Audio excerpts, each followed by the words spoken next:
Crônicas do Amanhecer, por Feijão, Centro Espírita Allan Kardec. Balneário Gaivota, 18 de abril de 2018. O Livro dos Espíritos, parte 2. No dia 18 de abril de 1857, há 161 anos, Allan Kardec publica a Base Filosófica do Espiritismo com os princípios doutrinários, é o marco inicial da codificação espírita. Com o didático método de entrevista, Kardec apresentou 1018 perguntas aos espíritos, obtendo, de diversos médiuns, claras e elucidativas respostas, atualizadas até aos nossos dias. Esta obra indispensável é dividida em 4 grandes partes, com 1018 perguntas e respostas dos espíritos, abrangendo os temas fundamentais de nossa vida: as causas primeiras, Deus, o universo, a criação e o princípio vital, o mundo dos espíritos, imortalidade da alma, natureza dos espíritos e suas relações com os homens, reencarnação, as leis morais. Sendo Jesus considerado o modelo da perfeição moral para a humanidade, e esperanças e consolações, com análise das penas e gozos terrestres e futuros. O Livro dos Espíritos foi organizado em cerca de 20 meses por Allan Kardec, que coordenou longas reuniões com médiuns, fazendo perguntas a eles e colhendo respostas que acreditava vir dos espíritos. Dos vários médiuns que contribuíram para o livro, 3 garotas se destacam: Julie e Caroline Baldin, de 15 e 18 anos, e Ruth Jaffet, de 20. Organizando as respostas para 501 perguntas sobre o universo, Kardec criou a doutrina e visão de mundo do espiritismo, fazendo dele muito mais que uma diversão da burguesia parisiense. Uma pergunta que fazemos é por que Rivail fez as mesmas perguntas para médiuns diferentes, porque submeteu o texto à apreciação de diferentes espíritos antes de publicá-lo. Este é o cerne do método desenvolvido por ele para o intercâmbio com o mundo espiritual. Em primeiro lugar, Kardec não considerava os espíritos como reveladores, como está em Obras Póstumas, pág. 269, mas como fontes de informação. Pessoas desencarnadas, com maior ou menor capacidade de explicação de sua realidade, mais ou menos ligadas às crenças que defendiam antes da morte. Pode-se dizer que, no entendimento de Kardec, é necessária uma análise o mais ampla e franca possível daquilo que é produzido pelos médiuns, seja pelas limitações dos espíritos, seja pelas limitações dos próprios médiuns. Este segundo ponto é uma das razões pelas quais Kardec confirmava informações obtidas por médiuns intuitivos com médiuns mecânicos. Uma vez que o fenômeno se dá com menor influência das ideias próprias do médium mecânico, recorde-se que as meninas conversavam enquanto o assista escrevia frases de conteúdo diverso, o codificador os considera importantes para o trabalho de revisão. As reservas de Kardec e a produção mediúnica dos médiuns intuitivos são conhecidas. Ele escreve que são muito comuns, mas muito sujeitos a erros, por não poderem discernir, muitas vezes, o que provém dos espíritos do que deles próprios emana. 10 O Livro dos Médiuns, capítulo 26, pág. 235. Uma terceira característica do método de Rivail é o diálogo socrático com os espíritos.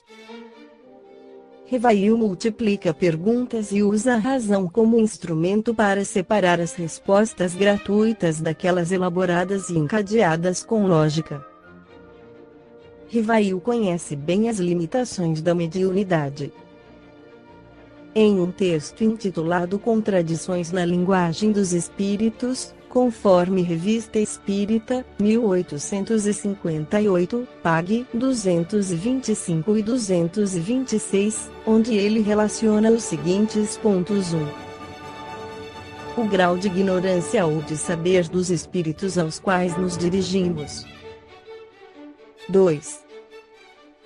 O embuste dos espíritos inferiores que podem, por malícia, ignorância ou malevolência e tomando um nome de empréstimo, dizer coisas contrárias às que alhures foram ditas pelo espírito cujo nome usurparam.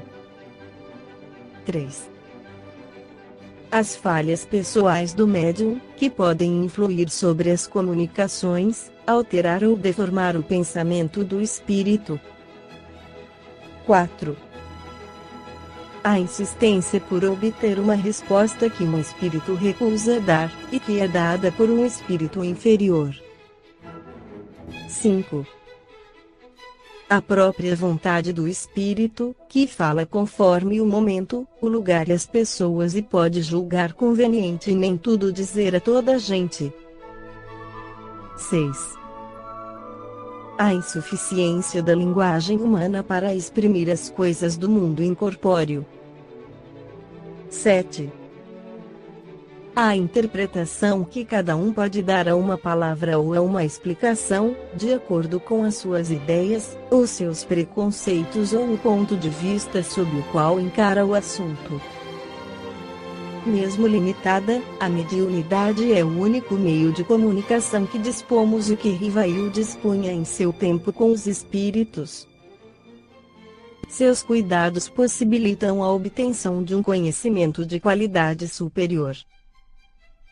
Os cuidados com o Livro dos Espíritos influenciaram as obras posteriores que lhe foram um desenvolvimento de assuntos específicos, tratados de maneira geral no coração da codificação. A Federação Espírita Brasileira tem publicado até o momento a tradução de Guilom Ribeiro, mas são muito conhecidas a tradução comentada feita por José Herculano Pires e a tradução do Instituto de Difusão Espírita, feita por Salvador Gentili. Todo o Livro dos Espíritos representa um diálogo sobre conhecimento. O diálogo como processo tipicamente filosófico. Porém, apesar de se conhecer a autoria do entrevistador, o entrevistado é resultado de um trabalho exaustivo de campo, um trabalho de coleta de diferentes respostas, suas comparações e encadeamentos lógicos, seguindo a capacidade de apreensão do conhecimento por Kardec. A força de uma mensagem não estava presa ao número de vezes com que a informação era repetida, mas na coerência com que este conteúdo se entrelaçava aos demais conteúdos obtidos.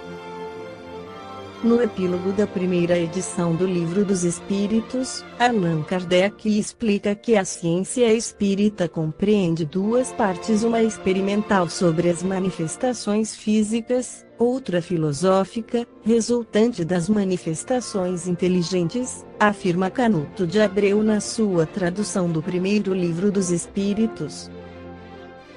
A ciência desenvolvida por Kardec é uma ciência de interpretação de textos elaborados durante o estado de transe mediúnico.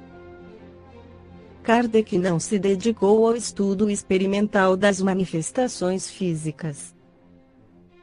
O objetivo kardeciano foi conhecer as ideias e apreender a sabedoria dos espíritos desencarnados, selecionando, pela coerência com as demais comunicações e com os conhecimentos humanos de sua época, quais os conteúdos mais confiáveis. O processo de coleta de mensagens e sua análise de conteúdo comparada é a metodologia científica. O conteúdo emergente deste trabalho é uma filosofia construída metodologicamente dentro de uma estratégia científica e socialmente compartilhada por diferentes vozes, dependentes da capacidade do pesquisador em conciliar aparentes contradições.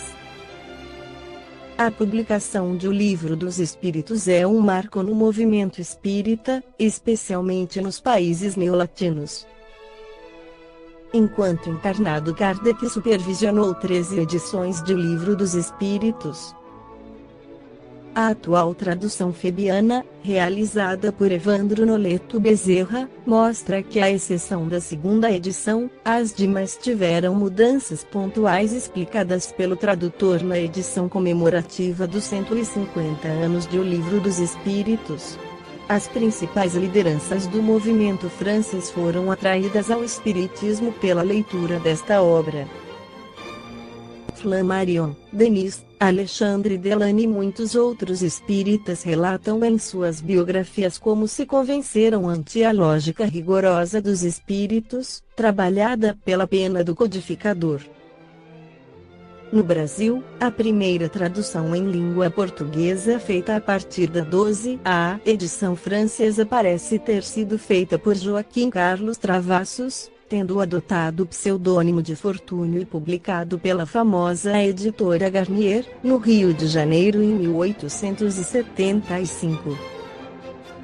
Travassos teria presenteado Bezerra de Menezes com um livro, que o teria convertido. Esta foi a crônica do amanhecer de 18 de abril, por Feijão.